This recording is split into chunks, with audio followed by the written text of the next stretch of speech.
Hello, everybody. This is Raul Ramirez of the Catch Wrestling Alliance, where we help you improve your grappling, and together we can keep real wrestling alive. Thank you very much for tuning in, watching, or listening to us on just audio, like podcasts, or through our YouTube channel, or even we have Twitch, we have a Twitch stream. Um, that one's not too active because we don't go live all the time, but we'll see. Maybe over the Christmas break, while everyone's got a little bit more downtime and stuff. We'll see. But yeah, if you have any questions or anything, yeah, if anything you want me to answer or whatever, then yeah, maybe I'll come. Like I'll go live even more. You give me more reason to get up on here. So yeah, with that in mind, then you know jump on the comment section and let me know what you want to like talk about. Okay, so let's go over all the announcement stuff.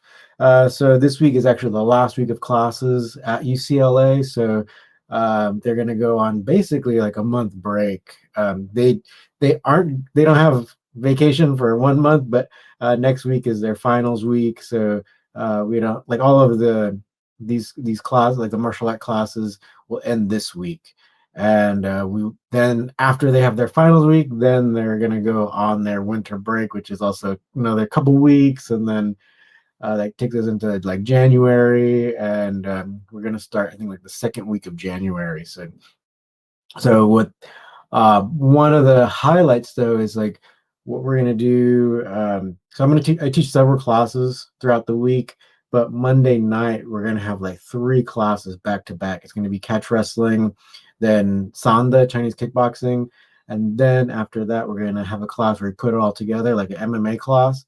So it's gonna be like I think like 3.5 hours of training. So if you're a UCLA student or if you have um, like access to the gym. I'm not sure how to get that, but a lot of people find a way, right? So people who aren't students, they end up like joining the gym and getting access and taking our classes. So um, think about it. There's a way. You just have to look it up, like on the UCLA website, to find out how to do that. I just don't know how because I work there, so I just get in. But there is a way because many people have taken our classes who aren't like currently students.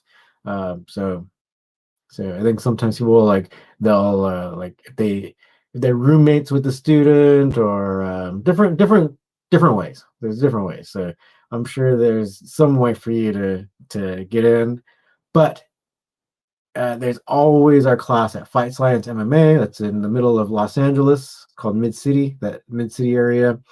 So you can always find Fight Science on Google Maps or whatever. We're there every Thursday night at 8:30 p.m. So you're free to train with us there. You don't have to join the gym or anything. That one's not complicated to get in, right? You don't have to do anything crazy. You can just show up. We do have a drop-in fee, but that's about it. It's pretty much you just sign the waiver and then you can train. Right? So it's really similar to like what you'll find at other martial arts gyms that allow like drop-ins. So feel free to drop in. We've had people who've driven from like Texas or other like really far away to come train, or flew in from Alaska, stuff like that. Um, so you're welcome there. If you can't come in, you can always go to our website at catchwrestlingalliance.com. You can join our academy, or you can always get one-off courses. So that is like stuff that's like you don't have to join our monthly academy, right? So you can always just get the one-off course because we have a couple that are still so relevant. I mean, I use all these techniques like all the time, especially in no-gi. We have like some pressure passing. We have two pressure passing like series. So those are all up there. Feel free to check them out. Gift one to yourself, right? You'll be able to use all these things. I used a bunch of these principles. Like even I did that Jiu-Jitsu World League, the Pan Ams. Used some of that stuff to pass people's guard, make sure I got my points, stuff like that. So we've got all that stuff up there. Or if you just want to support us, you can always just become a member of our YouTube channel.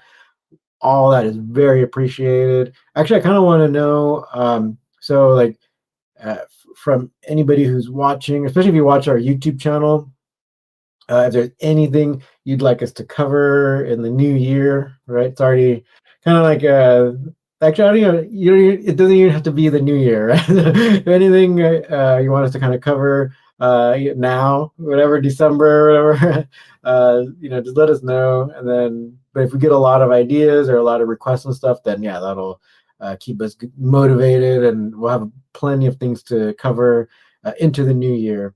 So, always welcoming any kinds of questions and stuff. Maybe I'll put up another poll on our YouTube channel so you can answer that up there, because I'll definitely be able to see that. I don't know if like Instagram and stuff. I think Instagram probably does like survey, like polls, but I don't know. I think X, right? I think X does, but we'll do it on YouTube because a lot of you are there. So I think a lot of you will see it there on YouTube. So maybe we'll just put it on YouTube on our community tab. You should be able to see it, even like say if you're subscribed to us, and like if you're just scrolling, once you open the YouTube app or whatever, you should be able to see it. And so if you're using it on your phone, right, then you should be able to see it probably even easier than using it up on your computers. And anyway, I'll try to do that. But you can always feel free to comment, or even comment right now if anybody, a few of you are watching live, or if you're listening later or watching later, you can always comment on the video below. So I'll try to check those comments. Okay, so with that being said, this is actually pretty important. I thought as soon as I saw this article, I wanted to do a live stream on it. Unfortunately, it took a little while. We're kind of preoccupied for a few weeks because this article, and pretty soon I will. Actually, let me go and try to do it right now. Let me put this in the comments section of this video, and then we'll talk about it, because I think it's something that's pretty important. It doesn't let me do it right now while I'm live, but I'll do it like after it's done, and you'll be able to see the article for yourself. You can kind of read it at your own leisure and see if you can't like have it mean something to you, right? We're gonna go over it together, right? But once you look over, or like maybe right now while you're hearing me talk about it, you can start getting ideas in your head, and then once, like, if you look at the article yourself, you can start getting more ideas and how to kind of implement this thing. So like, what are we talking about? We're talking about flow states, and we had some videos in the past. If for those of you who might not have been watching our channel for that long, actually, I think it's probably even before COVID. I had one of my psychiatrist colleagues, Dr. Meredith Sagan, on here, and talking about flow states and stuff. So if you want to go back, that's like several years ago now, but yeah, she's really a brilliant psychologist here not psychologist, psychiatrist. So that means like she's an MD, like a doctor that can prescribe drugs for psychotic, or for mental issues or psychological issues.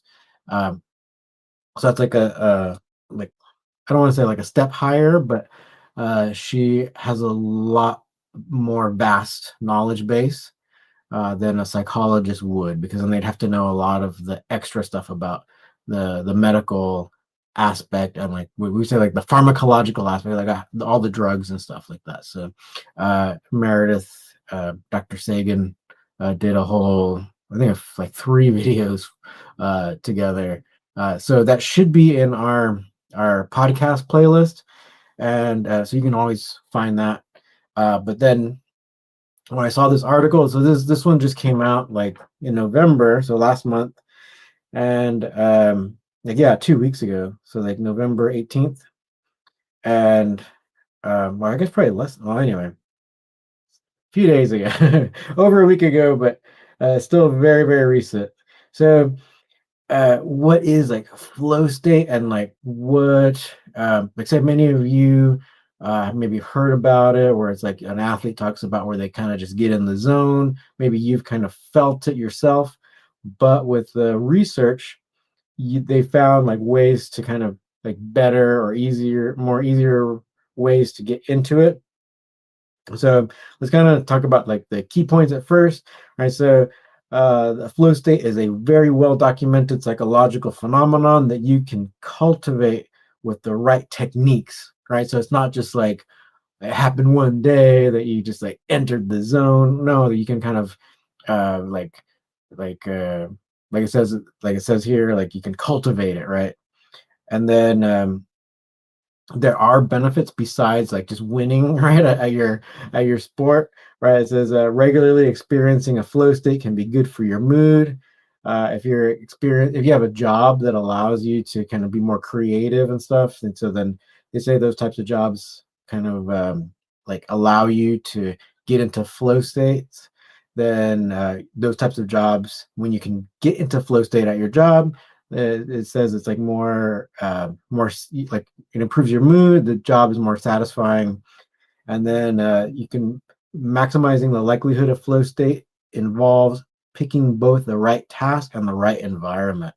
So that is something that, say, for you who might be competitors, that's something we're going to kind of talk about later on, because the environment's really important. Because there's like I've kind of talked about it, but it's, I think for those of you who have competed, you know that like training and like sparring in the gym is different from competing and at like the in a big arena or something. It's very, very different.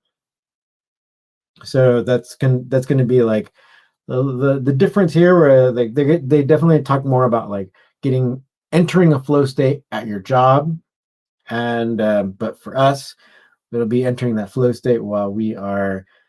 You can enter a flow state while you're training, totally fine. But it'd be great if you could enter that flow state while you're competing, right? So let's go and talk. I'll give you. I'll tell you what they kind of say about the whole thing about what is the flow state. Psychological state is first described in the 1970s when you are fully engaged in an activity, you lose track of time, and you feel a sense of effortless control. Right? Is it? He deemed it so. The man who described it is Mihaly, and I can't say that last name because it looks Polish. Got a lot of letters. Starts with a C. He described it as the optimal experience. All right. Studies have found that it is achievable in a wide array of contexts, such as playing sport, dancing, working on a creative project, or solving a challenging problem. All right. Uh, and so then, with that being said, they talk about picking your right task. Right. For us, it is competing. It's either doing catch wrestling, doing nogi, doing all these types of things. So we've picked our task, right? So we're thinking catch wrestling, right? So you have to set clear goals. That's number one. So you have to understand the task's structure or instructions and know what you're trying to accomplish. And I think even so, like recently I did like the Jiu-Jitsu World League Pan Ams.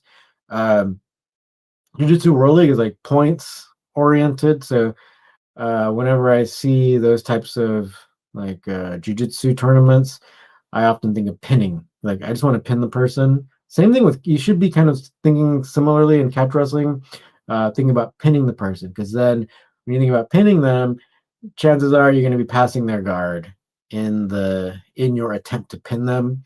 So maybe you can try that. Say, let me offer that to you, right? You can think of when you're rolling next time, I just want to pin this person, right? So you can think of a task, right? So you set a clear goal, right? And then you can try to go about accomplishing that goal, right? So it says clarity eliminates uncertainty, allowing you to direct all of your attention toward the task without second guessing what to do next. So let's say, like, for example, when at work or doing a coding project, a clear goal might be to create a specific feature or whatever. I already told you, you're thinking about pinning the person, right? So that's definitely a more wrestling oriented. You can totally think about maybe a submission. I want to leg lock the person. I want to do whatever, but say for the idea of like a points jujitsu, where it's like, well, you usually have like a 5 minute match. It'd be great to submit everyone, but if you run out of time, you gotta be up on points. So, like, because of that, I was thinking, I want to pin this person. I want to get those guard passing points. Because yeah, they're valuable, or like if taking them back or stuff like that. It's like just controlling them. But the way in my mind, I was just thinking, pin. I want to pin this person. Okay, number two, immediate and unambiguous feedback.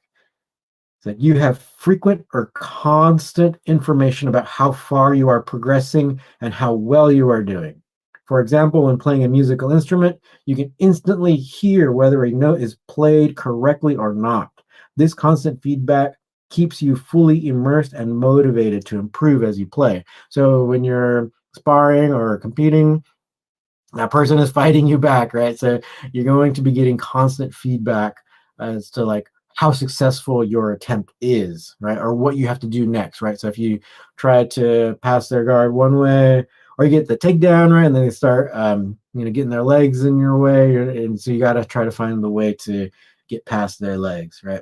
Number three, challenge skill balance. The difficulty of the task is high, but is balanced by your skill level, right? So this kind of goes back to a lot of other research about flow states. Is like you got to be proficient already. So maybe if you're not as proficient, you just started, and um, then yeah, you definitely would probably want to maybe compete at the beginner level, like the white belt level or whatever. Totally fine, right? So keep that in mind. Where it's like, yeah, like you might not be able to reach a flow state when if you've only been doing it for a year, and then you want to try to jump into the advanced division of ADCC, yeah, you're probably not going to achieve that flow state, right? Because people are going to be way better than you, right? So um, you got to be realistic about like your experience, like the amount of years you've been training. Okay, next point, number four, autotelic experience. It is enjoyable and rewarding in itself, regardless of the outcome. I think this is one of the major things that you might hear about, like in different kind of like mindset things. But we've kind of talked about it. I think even a few weeks ago there was a podcast that we did where it was Cindy and myself, and we're talking about like trying your best to enjoy the competition, because um, like win or lose, you get so many benefits, right? So like I've noticed people like after they compete, it's like they've leveled up, even if they didn't get the gold medal or whatever. It's like they're just better at doing grappling, right? So and try not to make a loss or like your whole identity, just enjoy it. So that's kind of the idea there of number four, right? So it's enjoyable regardless of the outcome. You got to think of it that way. That's like super important, because otherwise then you'll have that weight, like that mental weight on you, and that can destroy you if you don't win. Okay, number five, you are concentrating on the task without distraction. No matter how you break it down, flow state is characterized by being deeply focused on a task. It can help to ensure that your environment is free of things that might easily break your concentration. So, if you're doing these like big jujitsu tournaments, there's going to be tons of people there, or even we had the Frank Gotch tournaments. We had a bunch of people come out in Iowa and stuff.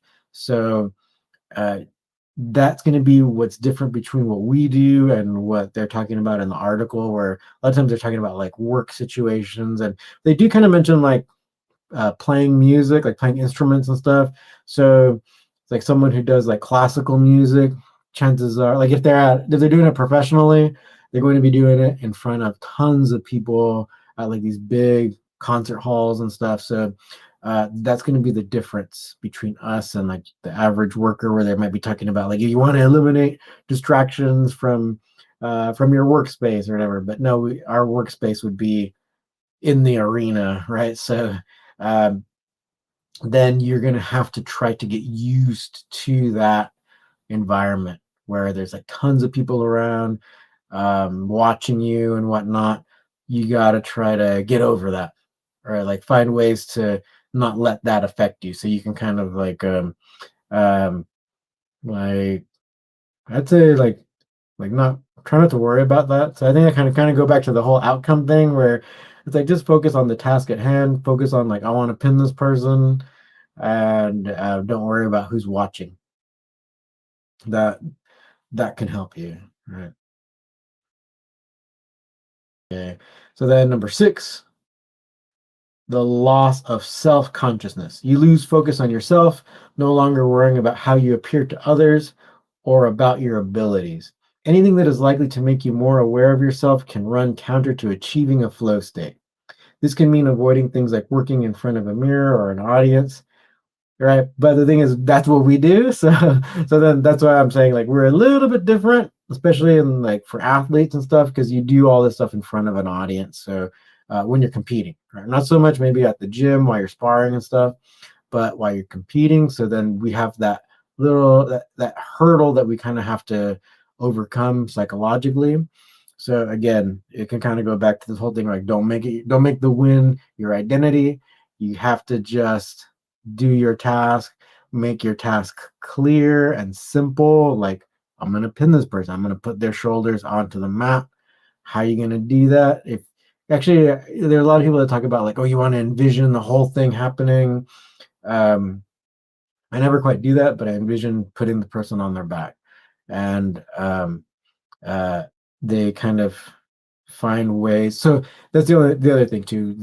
When you're competing, you got to take that chance. If you see that opening to get the takedown or whatever, you can go for it. So I think getting into that flow state will help you, right? So it's like once you're in the zone, then you can probably see those openings better to get your takedowns, to pass the legs, pass the guard, to pin the person.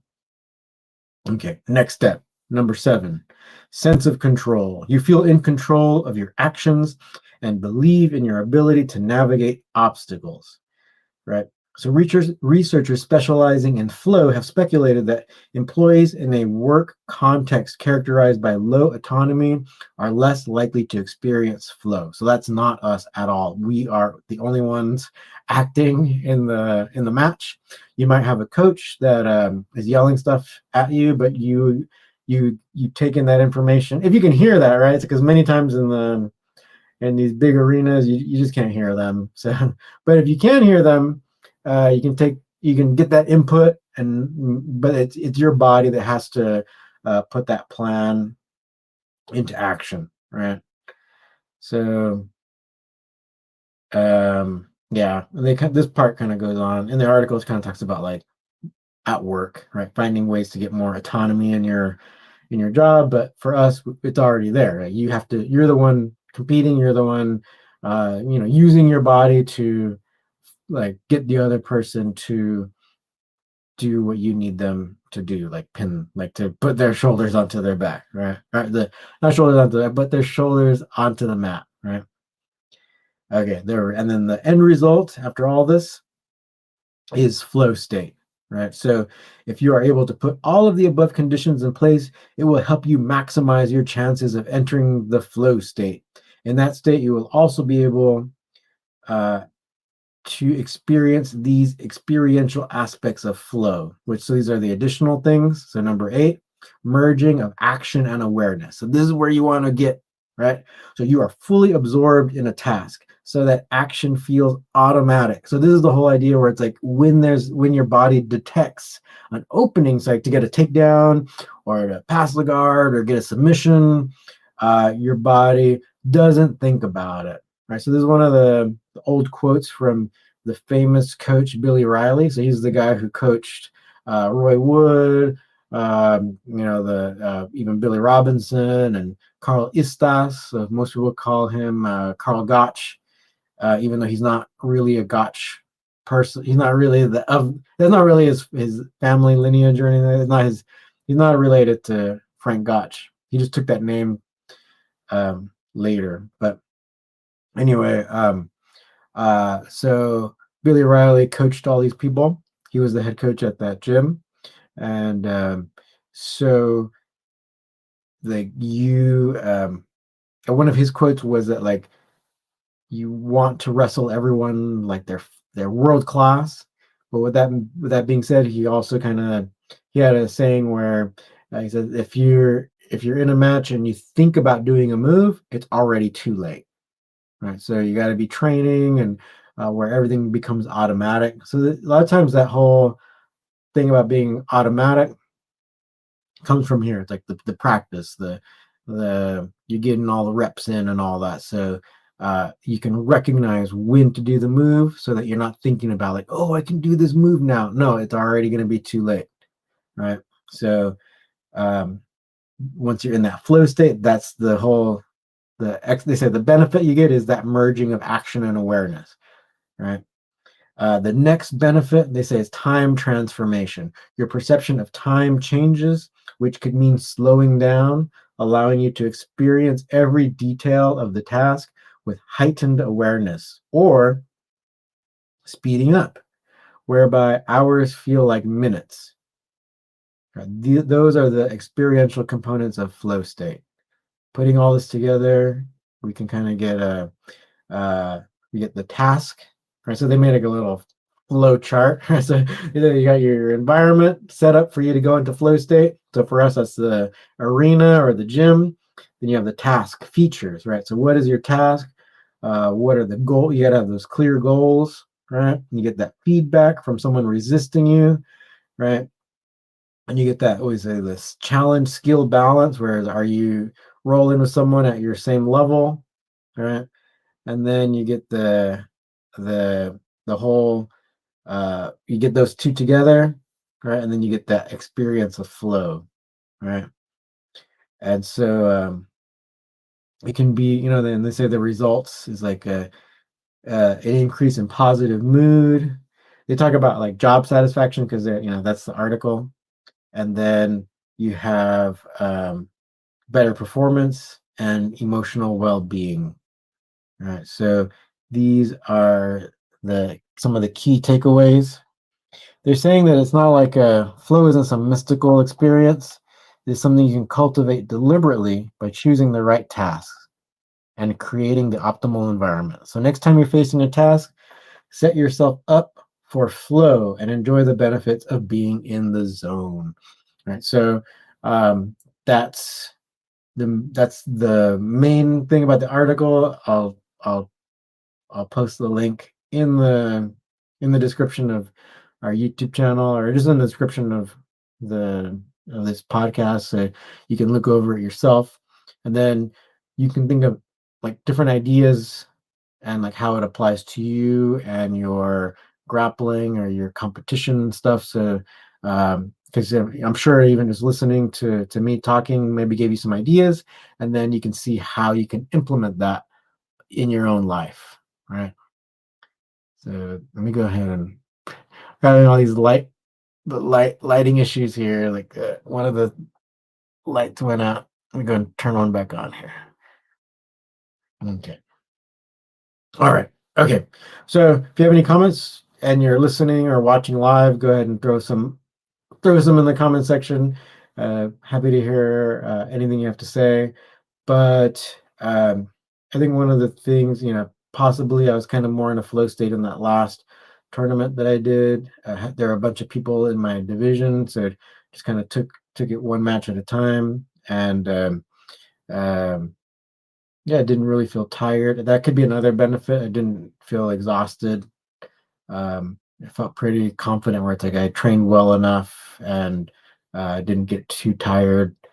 So there could be all these different benefits, to you continuing training, right? And so that maybe even this whole idea of flow state could motivate you to train more, so that your foundation, your skill base, right, the foundation that you have can meet the task at hand. And the more skills you acquire, then like the more advanced competitions, or the more advanced like opponents you can face. And hopefully, like if you don't keep that whole idea of like a loss being like soul crushing, then like you can then like have fun, and chances are you'll have a better outcome, you get a better result. So that is, when I saw this, like the whole this article, I thought like, oh, I definitely want to share it with you so you can see and kind of get another perspective on flow state and like how you can try to achieve it. And it's not like some kind of, like they even say here, it's not some mystical thing, but you can kind of set yourself up for it. So hopefully this helped.